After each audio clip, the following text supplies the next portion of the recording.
Hello everyone, welcome back to the channel. तो आज से हम स्टार्ट कर रहे हैं क्लास 12th अकाउंटेंसी। तो हमारे पहले चैप्टर का नाम है accounting for partnership firm fundamentals. Basically partnership होता क्या है? पार्टनरशिप जो है वो एक रिलेशनशिप होता है दो या दो से ज़्यादा लोगों के बीच में, जिन्होंने एक अग्रीमेंट किया होता है कि वो मिलकर एक बिजनेस चलाएंगे और उससे होने वाले जो भी प्रॉफिट्स एंड लॉसेज होंगे उसको वो एक अग्रीड रेशो में आपस में डिस्ट्रीब्यूट करेंगे। अब ये जो बिजनेस है, इससे रिलेटेड जो भी डिसीजंस हैं वो या तो सारे पार्टनर्स मिलकर ले सकते हैं या कोई एक पार्टनर भी सभी पार्टनर्स के बिहाफ पे ले सकता है। इसी फिनोमिना को हम म्यूचुअल एजेंसी भी कहते हैं, जिसमें पार्टनर्स जो हैं वो agents as well as principals की तरह एक्ट करते हैं। यानी कि कोई भी डिसीजन अगर एक पार्टनर लेता है तो वो सभी पार्टनर्स पे बाइंडिंग है, वो सभी पे लागू होता है। कोई भी पार्टनर मना नहीं कर सकता कि ये डिसीजन जो है मैंने नहीं लिया था या मैं इन्वॉल्व नहीं था। तो इसी कॉन्सेप्ट को म्यूचुअल एजेंसी कहते हैं। इंडिया में जितने भी पार्टनरशिप फर्म्स ऑपरेट कर रहे हैं उन सबको गवर्न करता है हमारा इंडियन पार्टनरशिप एक्ट 1932। अब बात करें पार्टनरशिप फर्म के नेचर की, तो अकाउंटिंग पॉइंट ऑफ व्यू से बिजनेस और पार्टनर्स जो है वो अलग अलग होते हैं, लेकिन लीगल पॉइंट ऑफ व्यू से देखा जाए तो पार्टनरशिप जो है it is not a separate legal entity from its partners. यानी कि पार्टनर्स की अनलिमिटेड लाइबिलिटी होती है। यानी कि पार्टनर्स के जो पर्सनल एसेट्स हैं उनको भी हमारे जो क्रेडिटर्स हैं वो यूटिलाइज कर सकते हैं अपने क्रेडिट की रीपेमेंट के लिए। नंबर ऑफ पार्टनर्स की बात करें तो हमारी डेफिनेशन के अकॉर्डिंग मिनिमम पार्टनर्स 2 होने चाहिए एंड मैक्सिमम 50। ऐसा कहाँ पे लिखा है? ऐसा लिखा है rule 10 of companies miscellaneous rules 2014। अब आगे देखें तो हमने पढ़ा था कि जो पार्टनरशिप होती है उसके बीच में एक अग्रीमेंट होना ज़रूरी है। तो ये जो अग्रीमेंट है वो या तो रिटन हो सकता है या फिर ओरल। ऐसा माना जाता है कि रिटर्न एग्रीमेंट होना ज़्यादा बेटर है, क्योंकि इन केस अगर कोई भी डिस्प्यूट अराइज होता है पार्टनर्स के बीच में तो हम उसे रेफर कर सकते हैं, क्योंकि ओरल एग्रीमेंट का हमारे पास कोई प्रूफ नहीं होता। तो जब भी पार्टनर्स एक रिटर्न एग्रीमेंट बनाते हैं और उसमें सारी टर्म्स एंड कंडीशंस अपनी मेंशन करते हैं पार्टनरशिप की, तो उस एग्रीमेंट को हम पार्टनरशिप डीड कहते हैं, या फिर हम उसे आर्टिकल ऑफ पार्टनरशिप भी कह सकते हैं।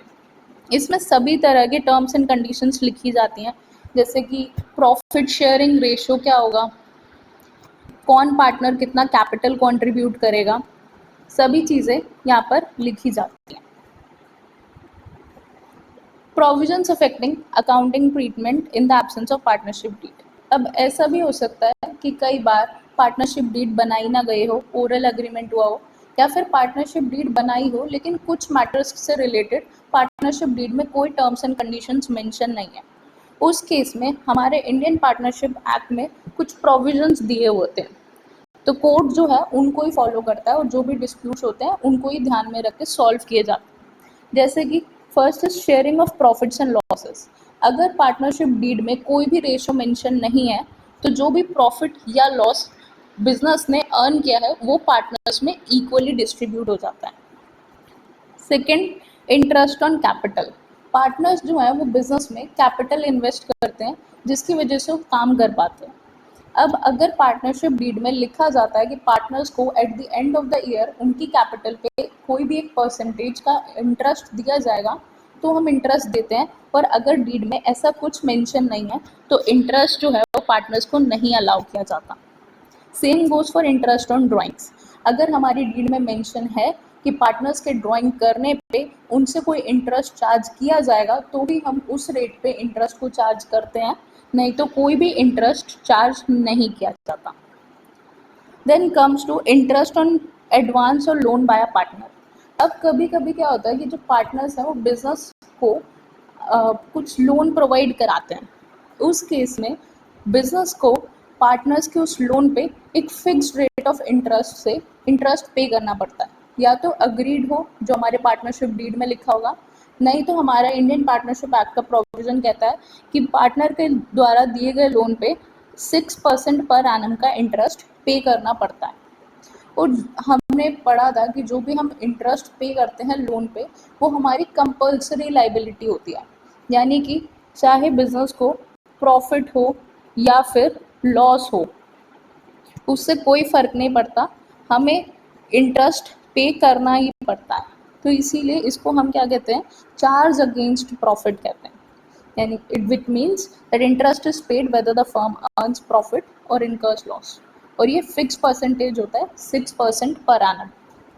फिर रेम्यूनरेशन टू पार्टनर्स की बात करें तो पार्टनर को कोई रेम्यूनरेशन नहीं दी जाती, ना सैलरी ना कमीशन नथिंग। अगर पार्टनरशिप डीड में मेंशन होगा तो हम देंगे, और अगर नहीं होगा मेंशन तो कुछ नहीं देंगे। एडमिशन ऑफ अ पार्टनर के केस में अगर नया पार्टनर बिजनेस में आना चाहता है तो उसके लिए सभी पार्टनर्स का कंसेंट ज़रूरी होता है। अगर कोई एक भी पार्टनर इस चीज़ का मना कर देता है तो हम नए पार्टनर को बिजनेस में एडमिट नहीं कर सकते। I hope it is clear. अब इससे रिलेटेड हम एक क्वेश्चन देख लेते हैं। अमर, ललित एंड चारू 3 पार्टनर्स हैं एक फर्म में, और उनके पास पार्टनरशिप डीड नहीं है, उन्होंने पार्टनरशिप डीड नहीं बनाई। अब फर्स्ट केस इज कि अमर had invested more capital than other partners and asked for interest on capital at 10% per annum, but Lalit and Charu do not agree with him. तो अमर ने ज़्यादा कैपिटल इन्वेस्ट किया business में as compared to Lalit and Charu, और इसीलिए वो क्या कहता है कि मुझे जो है मेरे कैपिटल पे इंटरेस्ट मिलना चाहिए 10% पर आना। लेकिन यहाँ पे इस केस में कोई पार्टनरशिप डीड नहीं है, और हमने पढ़ा था कि जब पार्टनरशिप डीड नहीं होती तो इंडियन पार्टनरशिप एक्ट के प्रोविजंस एप्लीकेबल हो जाते हैं, और जो कहते हैं कि अगर डीड में कुछ नहीं लिखा इंटरेस्ट ऑन कैपिटल से रिलेटेड तो इंटरेस्ट नहीं दिया जाता। तो इस केस में भी इंटरेस्ट नहीं दिया जाएगा।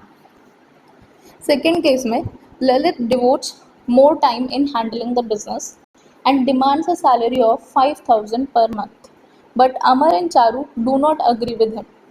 तो यहाँ पे पार्टनर की रेम्यूनरेशन की बात हो रही है। पार्टनरशिप डीड में ऐसा कुछ मेंशन नहीं था कि ललित को 5,000 पर एनम की सैलरी दी जाएगी, एंड अमर एंड चारू भी इस बात से अग्री नहीं कर रहे, तो इसलिए हमारी जो सैलरी है इस केस में भी कोई सैलरी नहीं दी जाएगी।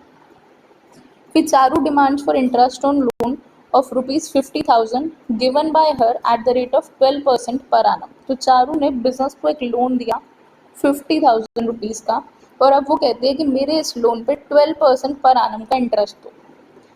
तो हमारी प्रोविजंस के अकॉर्डिंग इंटरेस्ट तो देंगे हम, लेकिन 6% पर एनम के हिसाब से, ना कि 12% पर एनम के हिसाब से।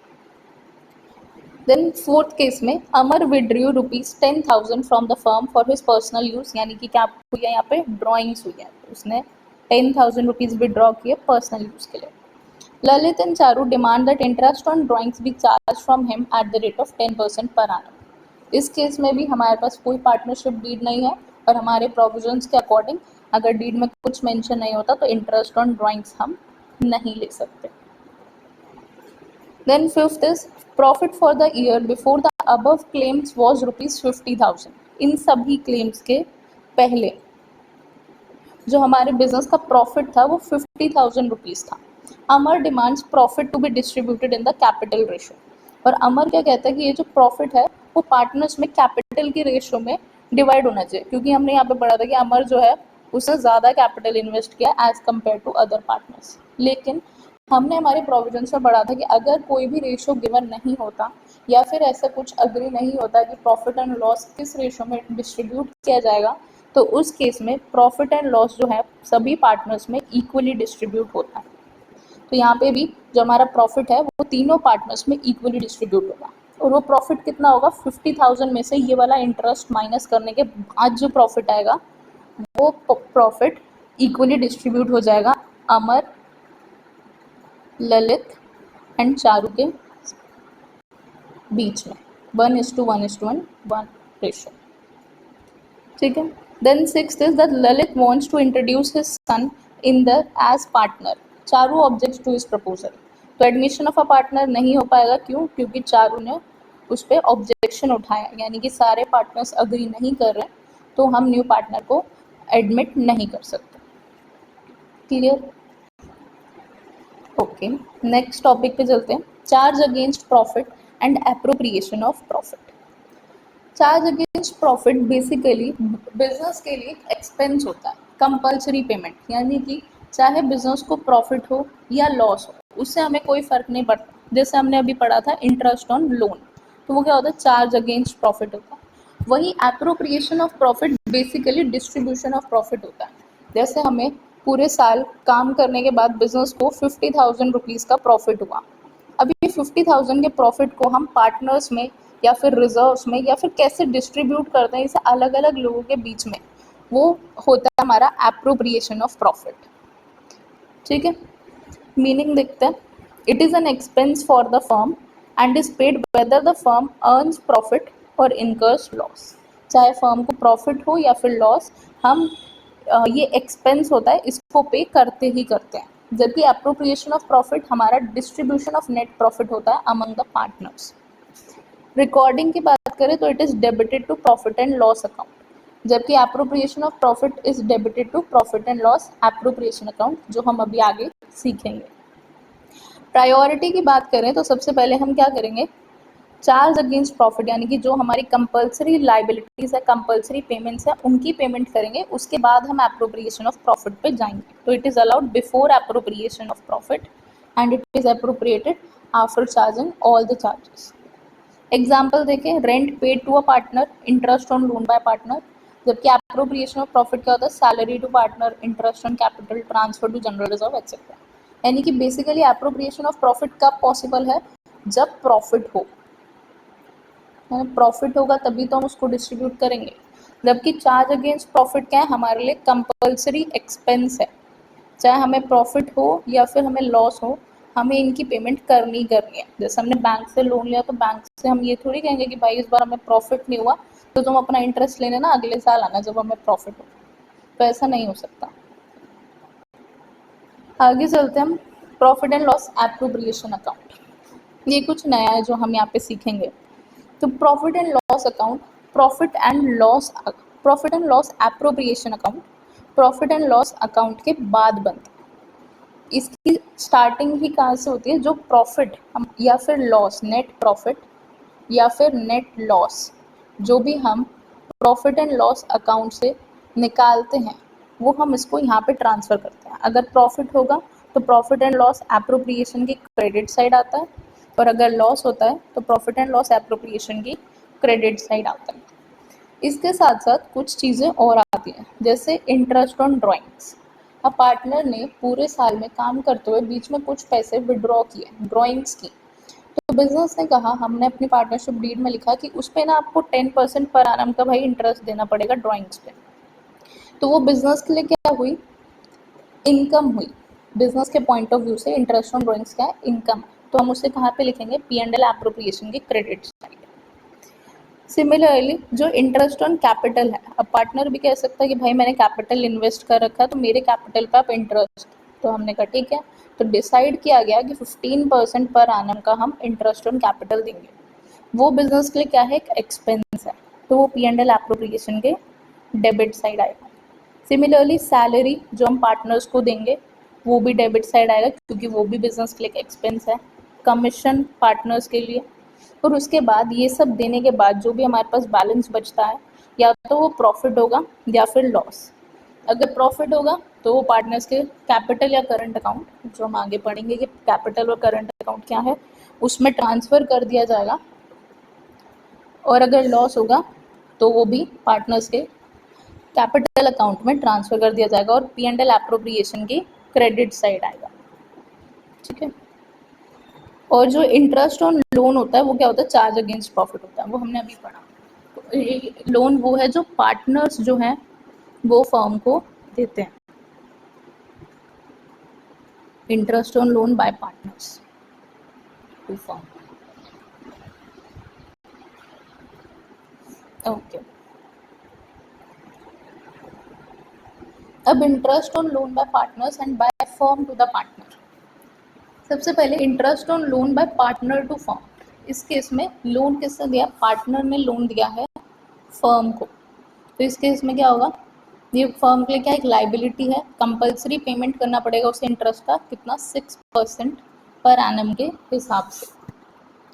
और अगर फर्म जो है वो कभी पार्टनर को लोन देती है तो उस केस में interest as agreed in the deed, अगर डीड में कुछ मेंशन किया गया है कि अगर फर्म जो है पार्टनर्स को कभी लोन देगा तो उस पर कितना इंटरेस्ट पार्टनर पे करेंगे, तो वो उतना इंटरेस्ट पे किया जाएगा, और अगर ऐसा कुछ भी अग्री नहीं किया गया तो नो इंटरेस्ट इज चार्ज। ठीक है, ओके, आगे चलते हैं। Calculation of amount to be transfer to reserve. देखो, जो भी प्रॉफिट होता है बिजनेस को, बिजनेस सारा प्रॉफिट पार्टनर्स में डिस्ट्रीब्यूट नहीं करता। कुछ परसेंटेज ऑफ प्रॉफिट जो है हम रिजर्व में ट्रांसफर करते हैं, जो कि हमारा बुरे समय में काम आता है। जैसे हम बहुत सारे रिजर्व्स बनाते हैं, जनरल रिजर्व या स्पेसिफिक रिजर्व्स भी बनाते हैं। तो उनकी कुछ कैलकुलेशन के पॉइंट ऑफ व्यू से हम लोगों ने 3 चीज़ों में डिवाइड किया। पहला, amount calculated as percentage of net profit. जैसे मान लो हमें नेट प्रॉफिट हुआ 1,00,000 रुपए का, और 10% हमें रिजर्व में ट्रांसफ़र करना है। तो बेसिक कैलकुलेशन हम करेंगे 1,00,000 का 10%, sorry,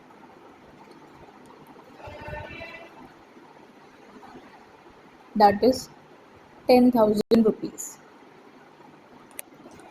then second is amount calculated as percentage of divisible profit. Divisible profit कौन सा प्रॉफिट होता है? ये वाला, जो पार्टनर्स में डिस्ट्रीब्यूट करने के टाइम पे हमें बचता है ना, सब कुछ देने के बाद और इंटरेस्ट ऑन ड्राइंग्स को ऐड करने के बाद जो प्रॉफिट हमारा बचता है, जो पार्टनर्स में डिस्ट्रीब्यूट करेंगे हम, वो हमारा डिविजिबल प्रॉफिट होता है। यहाँ पे हम देख भी सकते हैं फॉर्मूला में, net profit plus interest on drawings minus interest on capital minus remuneration to partners. जैसे सेम एग्जांपल लेते हैं कि 1,00,000 रुपए का हमें प्रॉफिट हुआ था, जिसमें से हमने पार्टनर्स को मान लेते हैं इंटरेस्ट 10,000 रुपीज़ दे दिया, रेम्यूनरेशन 5,000 रुपीज़ दे दी, और जो हमें इंटरेस्ट ऑन ड्राइंग्स मिला वो हमने कितना दिया? इंटरेस्ट ऑन ड्राइंग्स हमें 5,000 मिला। ठीक है, और जो हम परसेंटेज है, कितना परसेंट ऑफ प्रॉफिट हमें रिजर्व में ट्रांसफ़र करना है, वो 10% मान लेते हैं। तो इस केस में क्या होगा? ये हो जाएगा 1,05,000 माइनस 15,000, दैट इज 90,000। और अगर हम इसका 10% कैलकुलेट कर लें, sorry,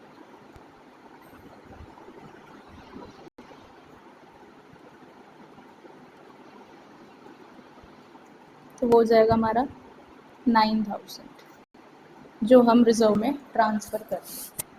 then third is amount calculated as percentage of net divisible profit.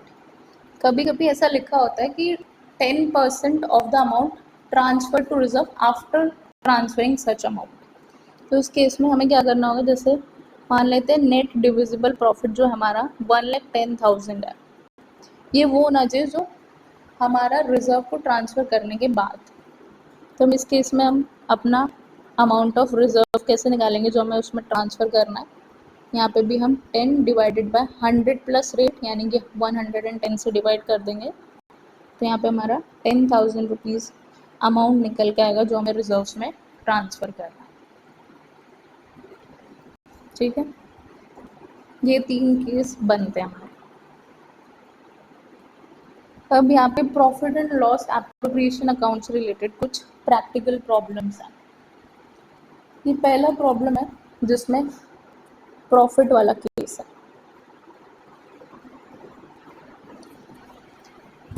Asim and Nihar started business on 1st April 2021 with capital of rupees 3 lakh and rupees 2 lakh respectively. According to the partnership deed, Nihar is to get salary of rupees 5,000 per month. 5,000 per month की salaries pay करनी है हमें निहार को, and Asim to get 10% commission on profit after allowing salary to निहार। निहार को salary देने के बाद जो profit बचेगा उसका 10% जो है वो कमीशन मिलेगा असीम को। Interest is to be allowed on capitals at the rate of 6% per आनम। इनकी कैपिटल पे हमें इंटरेस्ट देना है 6% per आनम। Profit sharing ratio between the partners is 3:2। साथ साथ असीम ने लोन दिया है फर्म को 1,00,000 रुपीज़ का 1 अप्रैल को ही, तो डेट भी दी है, यानी कि हमें पूरे साल का इंटरेस्ट लगाना है। Interest on loan was agreed to be 8% per आनम। Interest 8% per आनम से अग्रीड रेशो भी दिया हुआ है हमें, तो 8% पर annum पूरे साल का लगा देंगे 8,000 rupees. Nihar was given loan of rupees 2 lakh on which interest was charged rupees 11,000. Firm ने निहार को लोन दिया है रुपीज़ 2 लाख का, और जिस पे इंटरेस्ट कितना मिलेगा फर्म को 11,000 का। ठीक है, साथ ही मैनेजर जो है उसको कमीशन भी देना है 3,000 रुपये का। Profit of the firm before these adjustments was rupees 2,50,000। तो हमें profit and loss appropriation account बनाना है। हमारी बुक्स क्लोज हो रही हैं 31 मार्च को। ठीक है, एक profit and loss appropriation account बना लेते हैं।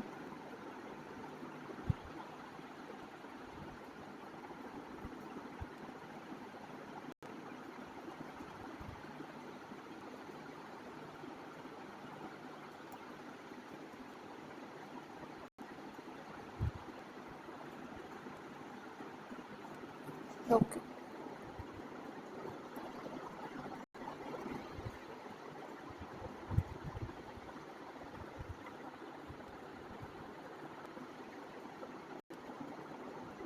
Debit, credit,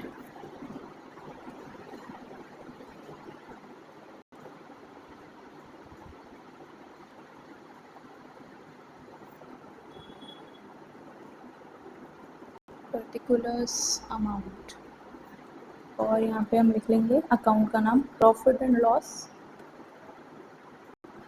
appropriation account. ठीक है, अब सबसे पहले हमें दिया हुआ है प्रॉफिट कितना हमारा 2,50,000। तो हम प्रॉफिट लिख लेते हैं यहाँ पे bye profit and loss account. लेकिन इसमें एक प्रॉब्लम है, वो क्या है? चार्ज अगेंस्ट प्रॉफिट की एडजस्टमेंट। जैसे उसने क्या बताया हमें कि 2,50,000 हमारा प्रॉफिट है इन सभी एडजस्टमेंट से पहले।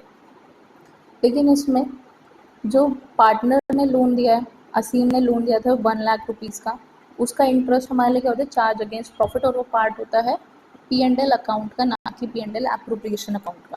तो ये प्रॉफिट P&L एप्रोप्रिएशन अकाउंट में ट्रांसफ़र करने से पहले हमें जो भी चार्ज अगेंस्ट प्रॉफिट है, जो भी आइटम्स हमारे P&L अकाउंट के हैं, उन सबको माइनस करना पड़ेगा। तो इस 2,50,000 में से सबसे पहले हम माइनस करेंगे इंटरेस्ट, जो कि हम 1,00,000 पे 8%, 8,000 हो गया। ऐड करेंगे हम इंटरेस्ट जो हमें निहार वाले लोन पे मिला, जो लोन बिजनेस ने निहार को दिया था, तो 11,000 प्लस करेंगे। तो साथ ही माइनस करेंगे मैनेजर की कमीशन 3,000 रुपये। तो हमारा जो नेट प्रॉफिट है वो कितना आ जाएगा?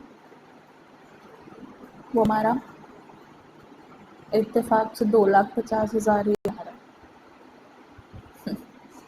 तो ये तुम वर्किंग नोट में दिखा सकते हो। ठीक है, तो यहाँ पे हम प्रॉफिट लिख देंगे 2,50,000। ओके, ये वाली इन्फॉर्मेशन का ट्रीटमेंट हमने कर लिया। तो ऊपर देखते हैं, अब हमें देना क्या था? सैलरी देनी है 5,000 पर मंथ की निहार को। तो हम सैलरी देते हैं, वो हमारे लिए एक्सपेंस है। टू सैलरी 5,000 पर मंथ, तो पूरे साल की कितनी हो गई? 60,000। 5,000 इंटू 12। तो साथ में हमें क्या देना है? टू कमीशन,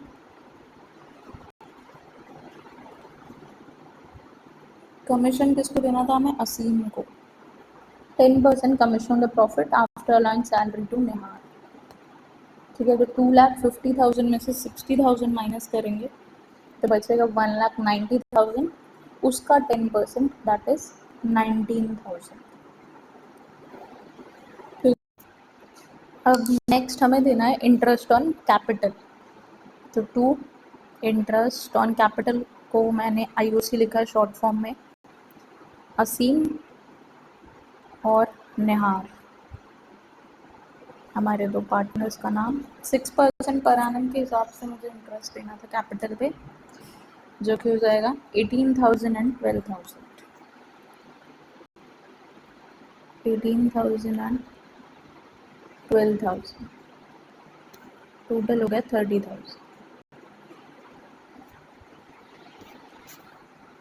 अब दोनों साइड को टोटल कर लेते हैं और जो भी बैलेंसिंग फिगर होगा वो पार्टनर्स में ट्रांसफ़र कर देते हैं प्रॉफिट। ठीक है, तो टोटल करते हैं 2,50,000, 2,50,000। बैलेंसिंग फिगर हमारा आता है 1,41,000। तो ये हम कर देंगे to profit transferred to Aseem and Nihar. Ratio क्या थी इनकी? 3:2, 3:2। तो 1,41,000 के प्रॉफिट को हमें 3:2 में डिवाइड करना है। तो कैसे करेंगे? 3/5 इंटू 1,41,000 असीम का, और निहार का 2/5 इंटू 1,41,000। कितना अमाउंट आ जाएगा? 84,600 एंड 56,400। ये यहाँ पे हम लिख देंगे 84,600 एंड 56,400। That's it. ये हमारा क्वेश्चन कंप्लीट हो गया। नेक्स्ट क्वेश्चन पे चलते हैं। ये जो है ये हमारा लॉस वाला केस, जब पार्टनरशिप फर्म को लॉस हुआ। तो X and Y started business on 1st April 2021 with capitals rupees 5 lakh each. As per the partnership deed, both X and Y get monthly salary, दोनों को monthly salary मिलेगी of rupees 10,000, ठीक है, and interest on capital is rupees 50,000 each. Drawings दी हुई है, X की 3,000 rupees and Y की, sorry, interest on drawings दिया हुआ है 3,000 and 5,000। During the year the firm incurred a loss of rupees 2 lakh. Firm ने 2 लाख रुपए का लॉस हुआ फर्म को। अब हमें profit and loss appropriation account बनाना है। तो इस केस में हम क्या करेंगे? सेम पहले अकाउंट बना लेते हैं।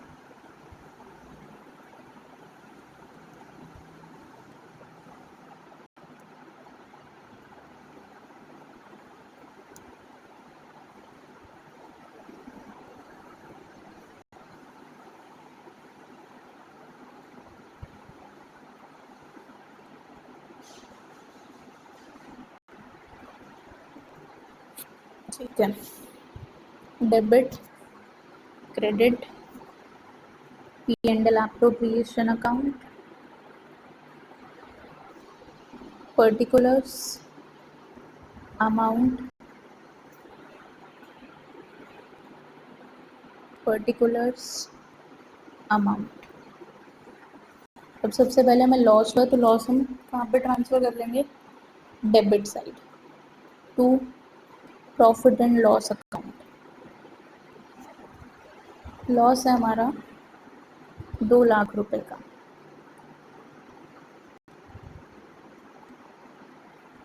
ठीक है, अब सबसे पहले इंटरेस्ट ऑन ड्राइंग्स तो ले लेते हैं पार्टनर्स से।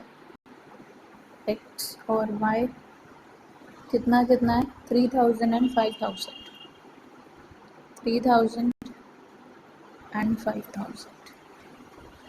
बस इतना ही था।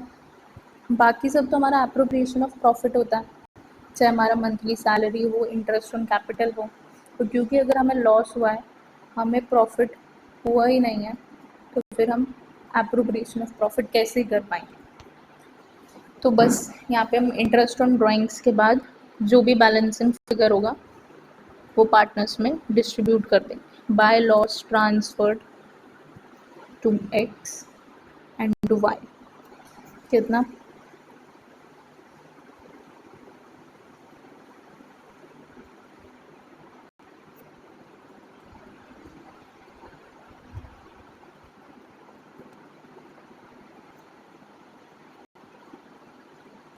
1,92,000।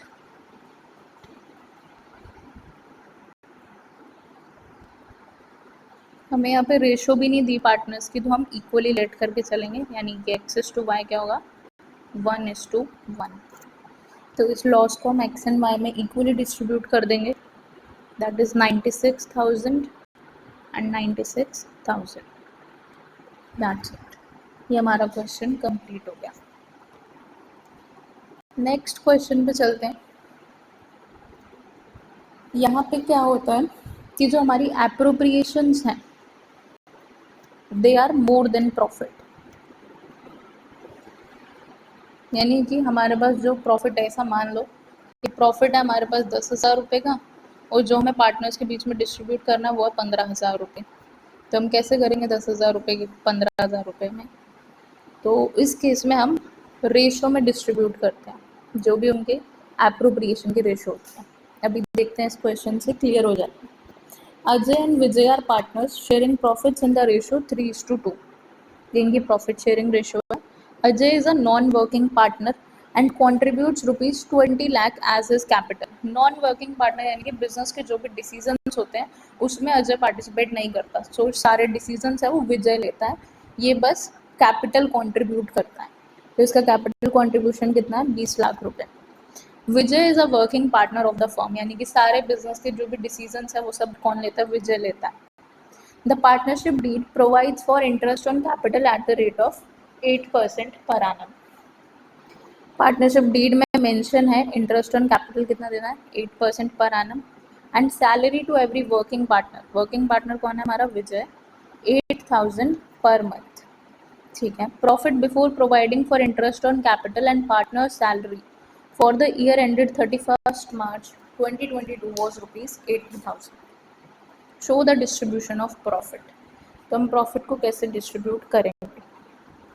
तो देखा जाए तो हमें इंटरेस्ट ऑन कैपिटल कितना देना है, इंटरेस्ट ऑन कैपिटल हमें देना है 1,60,000 का। यस, 8% ऑफ 20 लाख इज 1,60,000, जो कि हमें देना है किसे, अजय को।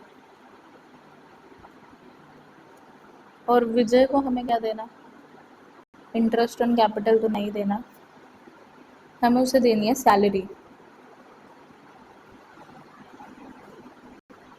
8,000 पर मंथ। तो 8 × 12 कर देंगे, दैट इज 96,000।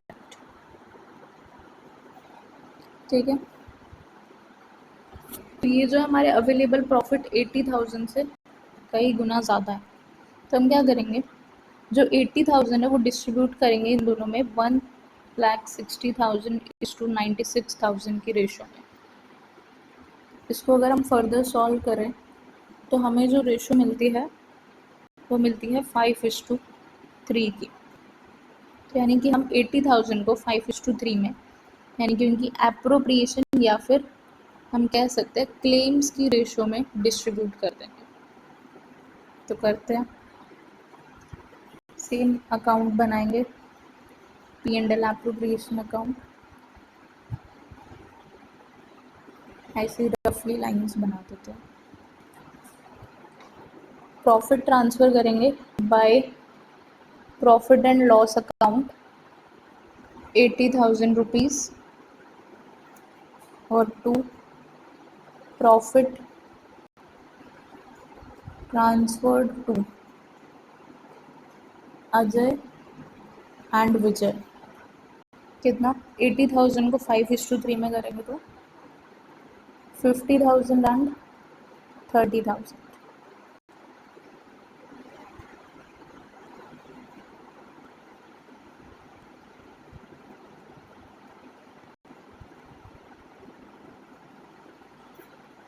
$80,000 एंड 80,000, ये 80,000 लिखा मैंने, क्लियरली लिख देते दोबारा, 80,000। ठीक है, okay. So that's it for today. बाकी हम नेक्स्ट क्लास में कंटिन्यू करेंगे। Thanks for watching. और हमारे डिस्क्रिप्शन में हमारे व्हाट्सएप ग्रुप का और टेलीग्राम ग्रुप का लिंक दिया हुआ है, तो प्लीज़ उसे ज्वाइन कर लीजिए। वहाँ पे आपको सभी नोट्स मिल जाएंगे हमारे। Okay, thank you so much for watching.